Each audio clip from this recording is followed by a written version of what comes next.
প্রথমে মোচাটিকে লবণ এবং হলুদ দিয়ে ভালো করে সেদ্ধ করে নিতে হবে। সেদ্ধ হয়ে গেলে একটি পাত্রে সেটিকে তুলে নিতে হবে। এরপর কড়াইতে তেল গরম করে একে একে হলুদ লবণ দিয়ে মেখে রাখা চিংড়ি মাছগুলোকে ভেজে নিতে হবে। চিংড়ি মাছগুলো ভেজে নেওয়া হয়ে গেলে কড়াইতে তেল গরম করে ফোড়নের জন্য গোটা জিরে, তেজপাতা, শুকনো লঙ্কা দিয়ে আলুগুলোকে ছেড়ে দিতে হবে। এরপর লবণ এবং হলুদ দিয়ে কিছুক্ষণ ভেজে নেওয়ার পর আদা বাটাটা দিয়ে ভালো করে ভেজে নিতে হবে। ভেজে নেওয়ার পরে জিরে, ধনে এবং শুকনো লঙ্কার গুঁড়ো ভালো করে ভেজে নিয়ে সামান্য জল দিতে হবে।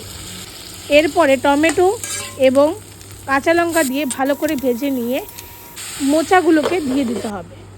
ভালো করে ভেজে নিয়ে কিছুক্ষণ ঢেকে রাখার পর চিংড়ি মাছগুলোকে দিয়ে ভালো করে ভেজে নিতে হবে।